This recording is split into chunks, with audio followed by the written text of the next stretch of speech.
afternoon. 10 Tampa Bay Chief Meteorologist Bobby Deskins here with you on this Monday afternoon, getting a look at everything that's going on out there. And you can see we've got quite a few systems out there, 4 that we're keeping an eye on. But really, there's only one that's of much of a concern at this particular time. So nothing terrible going on out there, that's for sure.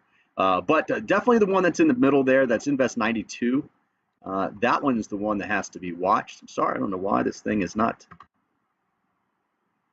Looks like it's locked up on me here.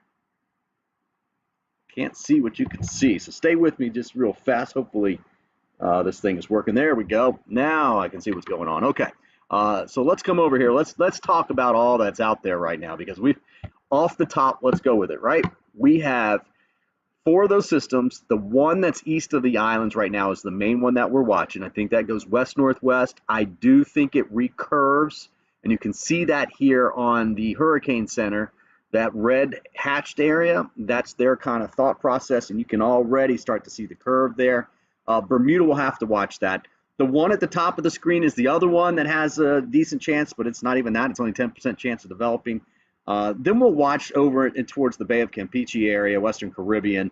That will likely go off to the west, and then you've got another wave coming off of Africa, and that one actually looks pretty decent. That's a long ways out if it's going to do anything. So that's where we're at. Let's go over it real fast here. Let's start with this. Okay, so bottom line is what's happening here is we've got this system that's the first front runner, right? It is not looking too healthy right now. It's got a lot of shear around it. It's got a lot of dry air around it as well, but that I think is actually going to change. So let's go over here and let's do this one. Hold on, my computer is just having fun today. This is a closer look at it, and it just doesn't look all that interesting, right? And you can see how elongated it is from basically over here, you know, all the way up to here. The circulation is right here where they have the invest sign here. In fact, let's zoom in a little bit, and this is just the visible satellite. So you can see that there's actually a decent little rotation there in the center, but it's not very well organized, and there's no convection around the center. So this is just nothing. What's happening, there's a lot of shear out there. So if I can actually overlay the shear here, and you can see the shear to the north, the shear to the south. So it's not in a terrible environment because the placement of that shear actually helps to vent the storm a little bit, but it's got to get away from that, and it's got to get away from this dry air that's working on it. You see that especially on the northwest quadrant there. So, but the models are all saying that it's going to beat this and that it eventually is going to develop. So here are the forecast models on it. This is 91L. All right, L stands for Atlantic. It just goes 90 to 99 for whatever storm it is, and then it gets the name for whatever name is next on the list, which is, in this case, Danielle is the next name on the list. We'll see if that this one gets that. But there it is. There's the curve that we really wanted to see, right? So you can see the models are doing that. This is the other system. This is 92L, and this is north of it. You can see Bermuda there on the west.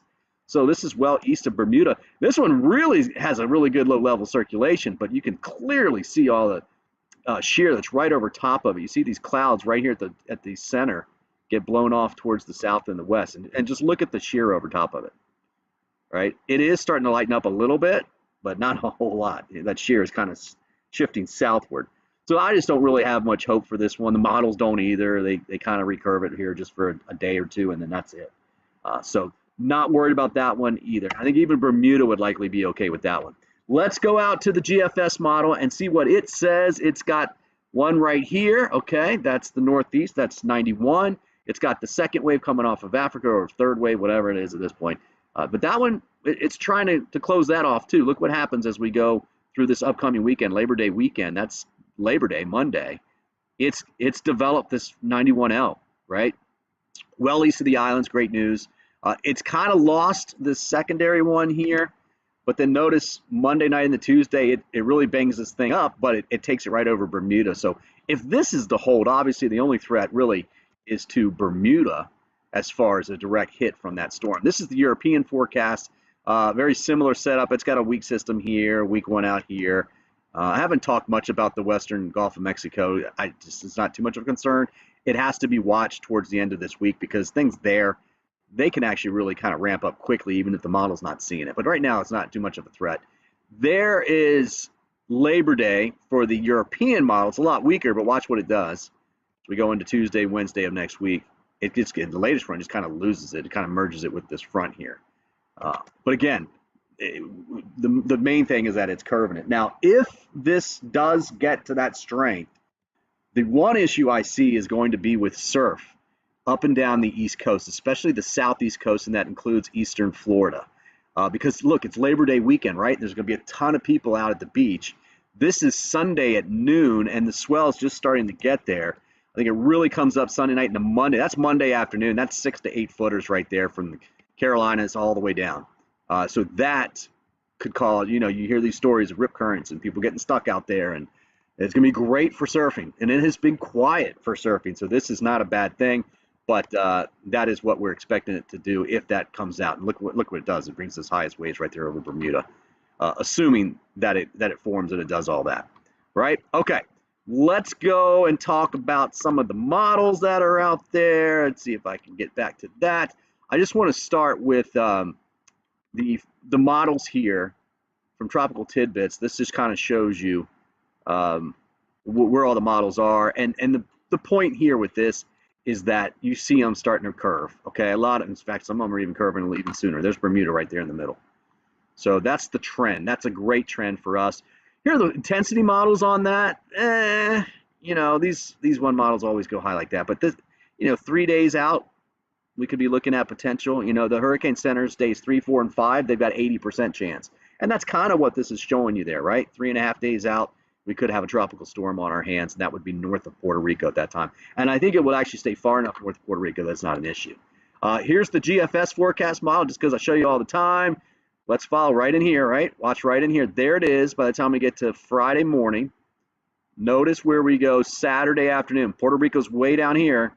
The storm's way up there. So good news. That'll give them some surf. They'll like that.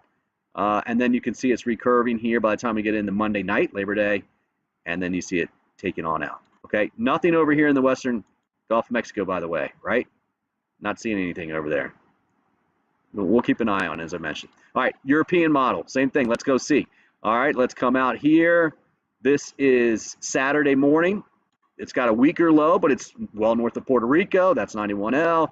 Here we go out to Monday afternoon, Labor Day. It's well east of the islands, the Bahamas, Turks and Caicos, no issue there. Some waves. And then here, it's got this front coming through and picking it up and merging with it. So that's why it was showing that. The ensembles, too. This is a great trend. If you look at the multiple runs of the GFS model here, look at all the placements of the lows out here.